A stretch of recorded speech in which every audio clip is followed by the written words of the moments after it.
안녕하십니까. 라디오로 떠나는 역사여행, 그날 그 시대로의 김정우입니다.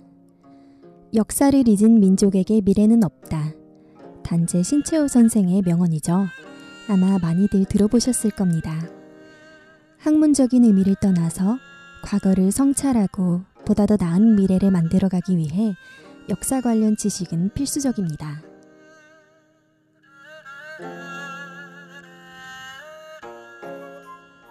그날 그 시대로는 역사교양 라디오 프로그램으로서 학우 여러분들과 함께 그날 그 시대로 여행을 떠나보는 라디오입니다.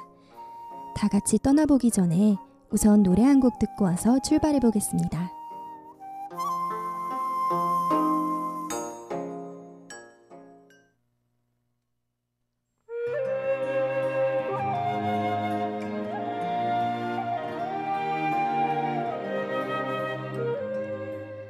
요즘 국내외로 이런저런 일들이 많이 일어나고 있죠.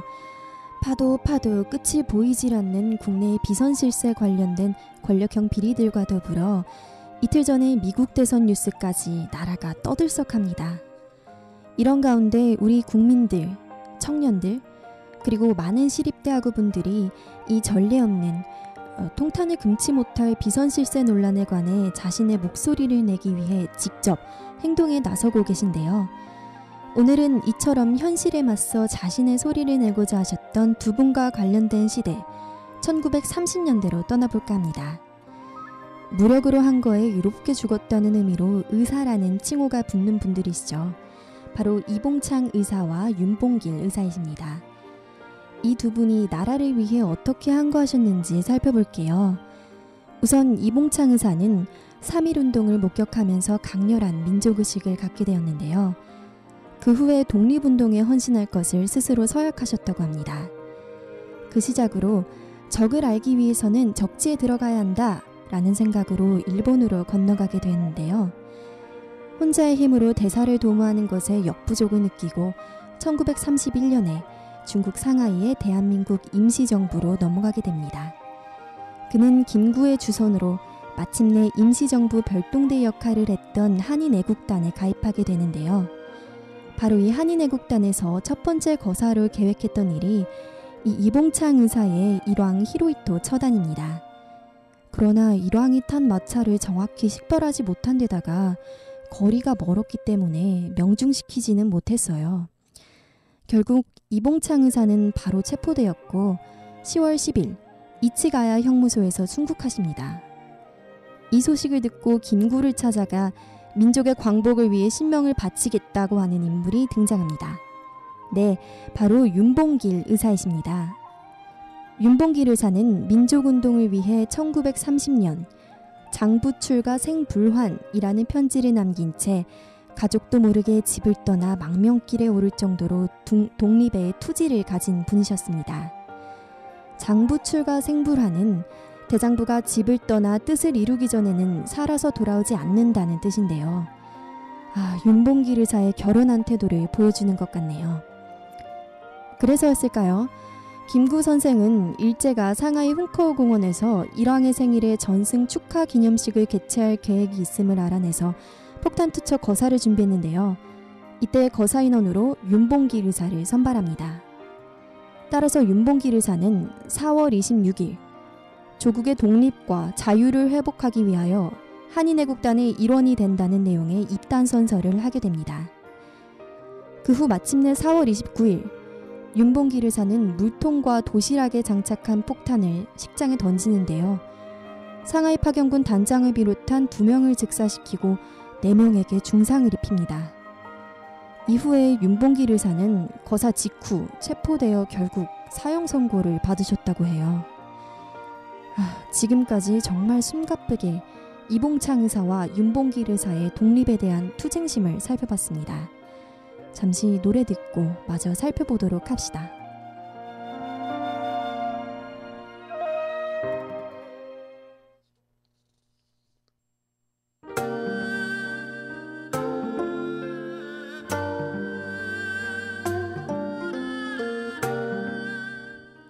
네, 노래 듣고 다시 1930년대로 돌아왔습니다.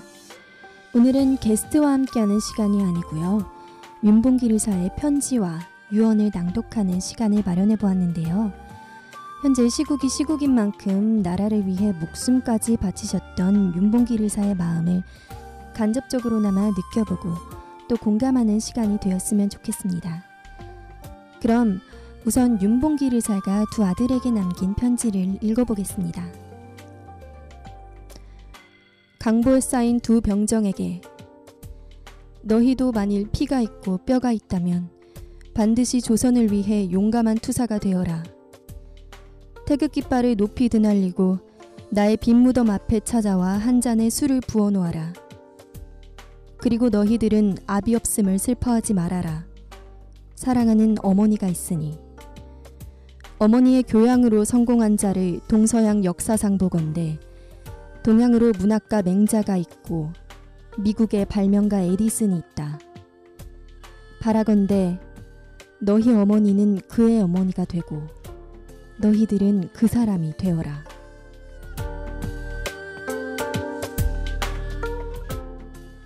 네, 이어서 윤봉길 의사의 유언을 읽어보겠습니다. 고향에 계신 부모 형제 동포여, 더 살고 싶은 것이 인정입니다.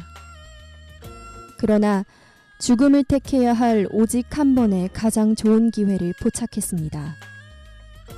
나 혼자만 잘 먹고 잘 살다 죽을 수도 있었습니다. 하지만 나는 나와 내 가족의 미래보다 조국을 선택했습니다. 100년을 살기보다 조국의 영광을 지키는 이 기회를 택했습니다. 안녕히들 계십시오.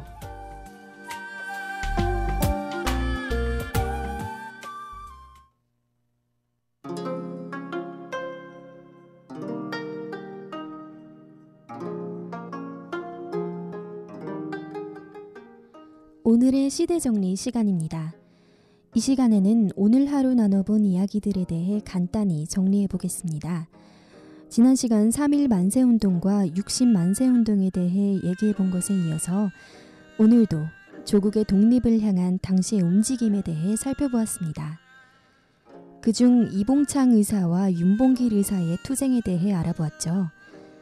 많은 분들이 헷갈려 하시는데요.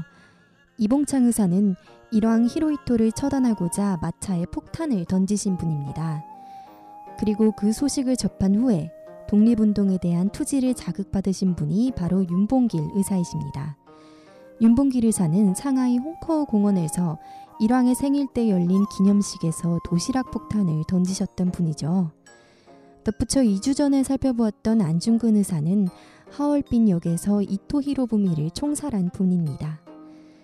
하고 여러분, 모르는 건 부끄러운 게 아니다.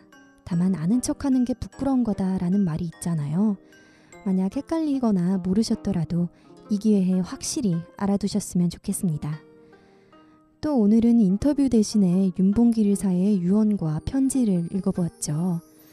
저는 그 유언과 편지를 들으며 어쩐지 두 아들에게 하는 유언이라기보다는 지금의 우리들, 후손의 청년들에게 하는 말로 받아들여졌습니다.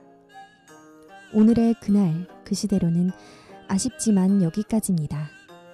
지금까지 제작 진행의 김정우, 기술의 박효인이었습니다.